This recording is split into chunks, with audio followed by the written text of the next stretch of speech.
Church is funny, isn't it? There's parts about church the introverts just like hate, and then there's parts about church the extroverts love, and then it flips, sometimes. Wait, you want to talk to people? Ah! I get it. Hey, a couple things. First of all, we got some brand new books to give out here.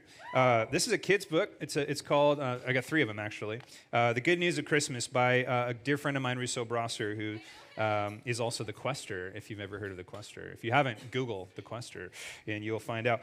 This is an awesome book for kiddos. So who wants one of these? Anyone? Okay. Yeah, can you hand that out? Who else? Yeah?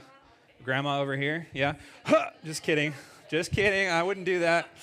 I might do that, actually. Yeah. Anybody else? Yeah? Over here? Oh, Cunningham's? Okay, cool. Yes. Don't say I never gave you nothing. Okay. Be blessed.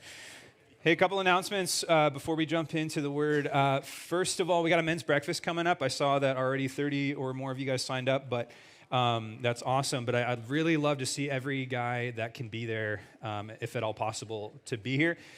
This isn't just kind of a random thing we're doing. We really have some exciting vision and some ideas and some things we want to roll out to all of the men at our church at this breakfast. So please get signed up for that. Plus, we're going to feed you good food. We're going to have a fire. It's going to be outside. It's going to be awesome. So Tom Pierce Park at 8:30. You can sign up online for that. And bring your boys. Bring your boys. I mean, if they're like a reasonable age, like my son's 9. I think I'm going to bring my son. And so bring your boys. It's important for our young boys to see men that love Jesus fellowshipping with each other. I think that's important. Couple more things. Christmas Eve service is when? How did you guys know that? That's so crazy. Yeah, Christmas Eve service is on Christmas Eve. Who would have thought? At 4 p.m., and that's coming right up. So we're going to be right in here. We're just going to do one gathering. We'll have plenty of seats. And so bring your friends and family. Bring the CEOs. You guys know what CEOs are? Yeah. Tell me what a CEO. Christmas and Easter only. Okay, there's no judgment, but there are people that only go to church on Christmas and Easter only, and so but they're going to hear the gospel. So bring them. Okay, so if this is the only time they'll come to church, bring them, and that's great. Bring them. They'll hear the gospel. They'll hear about the incarnation, and that'll be good. So that's 4 p.m. and it's gonna be from 4 to 5. It'll be short and sweet, so you'll be off to your family dinner or whatever you got going on. One more quick announcement, and then Ryan's got a couple as well. It's no surprise to many of you guys that as we've grown as a church numerically, we have also needed to grow as a church organizationally. Those two things typically grow at the same time. And so we've been kind of thinking and talking a lot about just how can we bring more into our staffing that is going to help in the organization. There's a lot going on. There's a lot of events, a lot of operations, a lot of volunteers. And so we've moved Bree Emmel, who's Ryan's wife. She was our administrative assistant, which meant she just did all the things that we needed to get done. She just did those things. And she's going to kind of get a promotion into an administrative director. So she's kind of like running the operations. I know, yeah, right? Yeah, it's legit. Yeah.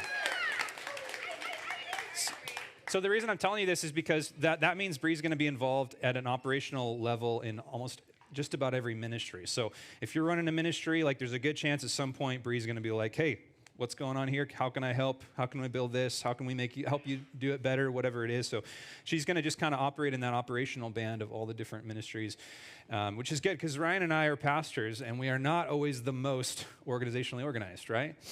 Yeah. I don't know. Maybe it's just me. I mean, we get by, but we need more organizational power. So that's exciting. Okay, a couple things from. Whoa.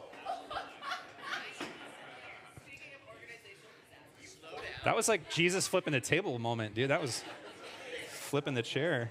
I had 1 cup of coffee this morning. Good night. Apparently, I did not need a second one. Okay, so that next slide is good, ready to go. Okay, I'm excited about this one. So if you are a new believer, fairly new, we've got a class that is for you to learn what it means to take the first steps in following Jesus. The best case scenario in this class is for a mentor to bring a new believer. So that's the most ideal scenario. If you know someone who either just started following Jesus or not that long ago, bring them. This is built for that. We'll have time where we pray for one another and we'll go through the scriptures of the basics. This is basic stuff.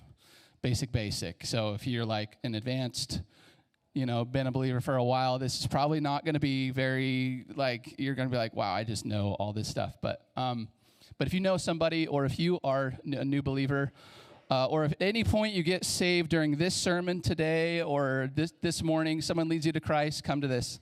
So that's that. It is on Wednesday nights starting January 15th. It's going to be a 6-week thing here in the office back there. And go ahead and register and let us know if you're coming, if you need childcare, all that kind of stuff. So we're calling it Come Follow Me. Okay? And then the next one, we should have a picture. Okay. So in this one, this is kind of a missions thing, and that is that Carmen Cerdon, we go to serve in Mexico.